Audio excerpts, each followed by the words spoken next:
ભદ્રકાળી માતાના દર્શને પહોંચ્યા ભાજપ નેતાઓ જીત માટે પ્રાર્થના કરી।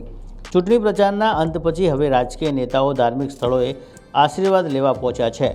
અમદાવાદમાં ભાજપના આગેવાનો ભદ્રકાળી માતાના મંદિરે દર્શનાર્થે પહોંચ્યા હતા અને મા ભદ્રકાળીના દર્શન કર્યા હતા। અમદાવાદ શહેર પ્રમુખ પ્રેરક શાહ અને ભાજપના પદાધિકારીઓ આજે લાલ દરવાજા સ્થિત ભદ્રકાળી માતાના મંદિરે પહોંચી દર્શન કર્યા હતા।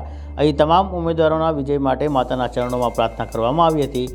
પ્રેરક શાહે જણાવ્યું કે શહેરના વિકાસના મુદ્દા સાથે ભાજપ ચૂંટણીમાં આગળ વધી રહ્યું છે અને જનતા તરફથી સકારાત્મક પ્રતિસાદ મળી રહ્યો છે।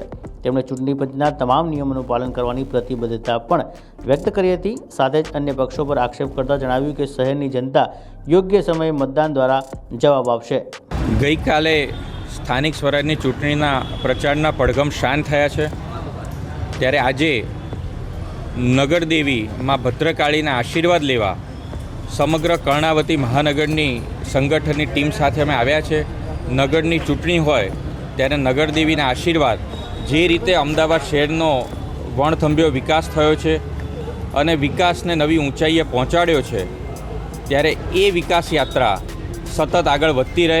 ભારતીય જનતા પાર્ટીના તમામ ઉમેદવારો પ્રચંડ બહુમતીથી વિજયી બને, એ જ માટે માં નગર ભદ્રકાળીના આશીર્વાદ લેવા માટે સમગ્ર ટીમ સાથે અમે આવ્યા। પ્રેરકભાઈ, ખાસ કરીને ચૂંટણી આયોગનો જે પરિપત્ર છે એને લઈને એક વિવાદ થયો છે કે જો ગુનાહિત ઇતિહાસ ધરાવતો એજન્ટને પણ બેસાડી શકાશે હવે।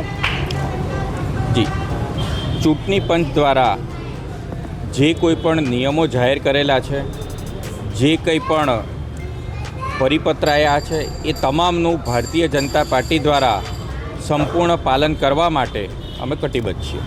મક્કમપુરામાં ભાજપના ઉમેદવારે કીધું છે કે હું જીતીશ તો જે મસ્જિદ નહીં તોડવામાં આવે, જાહેરમાં નમાઝ પઢવાની। આમ આદમી પાર્ટીના ઉમેદવારો દ્વારા વર્ગ વિગ્રહ કરાવવાનો પ્રયાસ, તેમજ જે કાયદાકીય રીતે મંજૂર ન હોય, બિનકાયદેસર હોય તેવી વાત કરવામાં આવે છે।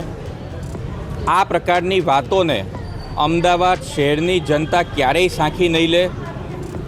કોઈ આલિયા માલિયા જમાલિયા કોઈ પણ આવી વાત કરશે તો તેને અમદાવાદ શહેરની જનતા જડબાતોડ જવાબ એ મત દ્વારા આપશે।